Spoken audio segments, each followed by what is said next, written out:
Have you ever asked yourself, as a creative person or photographer like myself, what is driving a particular obsession? Or maybe what is driving you? Personally, I think seeking validation of others is what drives many of us, especially on social media nowadays. Whether that be from a parent's approval, a peer group, a friend, or even correcting an embarrassing moment from the past to live up to. On this particular moody May the 4th be with you, afternoon, I had another mission to capture some compelling and moody images. An obsession of mine, other than capturing epic waves and surf, has always been about getting photos of interesting clouds by the sea. It seems like a simple thing to do for most people, doesn't it? Truth be told, taking photographs of the beach when it's sunny and calm is easy because most people really prefer that. But finding the motivation and consistency to shoot at the beach when it's cold, windy, gray, and gloomy is where I think my true obsession comes back into play, or at least that's what I've come to believe. How does this all relate to my original thoughts on seeking validation? Like I said earlier, you might also ask. There is a more compelling way to explore letting go of validation on a moody day like this. We can use taking photos of something like May Gray as a metaphor of sorts, to which it isn't as conventionally celebrated, but has its own beauty.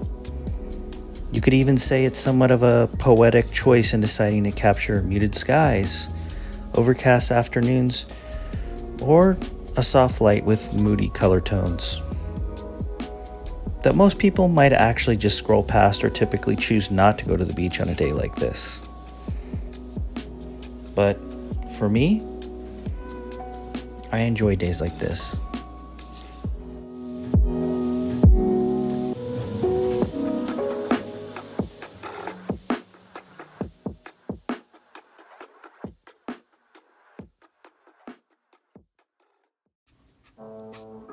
On this particular afternoon, I ended up at one of my favorite spots to shoot, about 400 feet above sea level.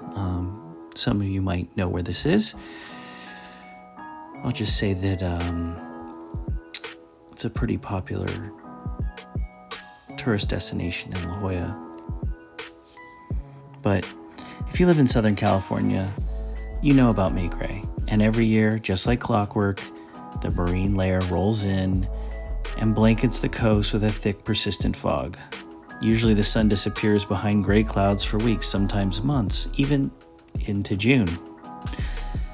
But you know what? There's something beautiful about learning to live with it instead of constantly checking the weather app, waiting for things to lift.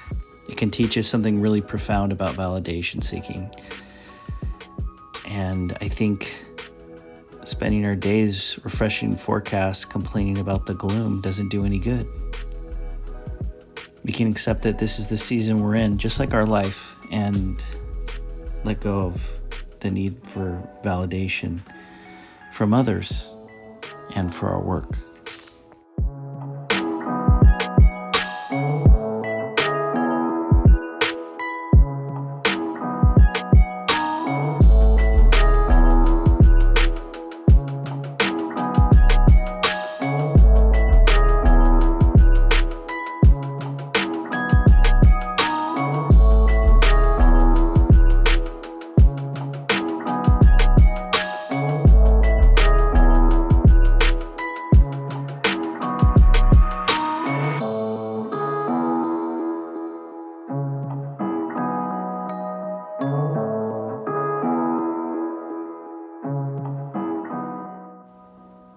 But on this afternoon, the 4th, I wanted to challenge my thinking and, more importantly, just talk about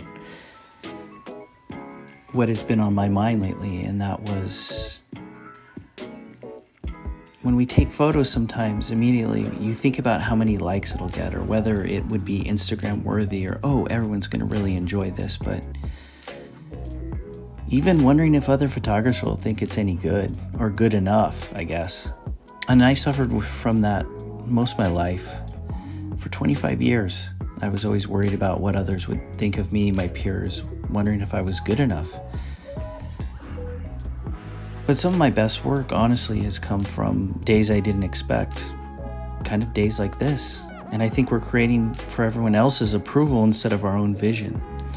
I think the last year really is the first time in my life where I wasn't worried about what other people thought of my work. And even like this, when I'm filming myself, I think I was just trying to be like everybody else on YouTube and show myself. But, at my age, at 47, I still find it a little bit uncomfortable because sometimes it's good to just leave your phone in the car, not even worry about posting for a couple days or checking my notifications or my immediate gratification for what I took that day. Just me, my camera, and a beautiful, moody May grape afternoon. I just want to show why some of the most powerful photographs, or ones that create a really interesting mood, can happen when you least expect it. And that was the hour of photographs that I got. And hopefully you enjoyed what I had to say today. And more beach photography and insights coming soon. I'm trying to stay consistent. Bear with me. If you enjoyed this, don't forget to like and subscribe. Take care. Thank you for tuning in. Mattson.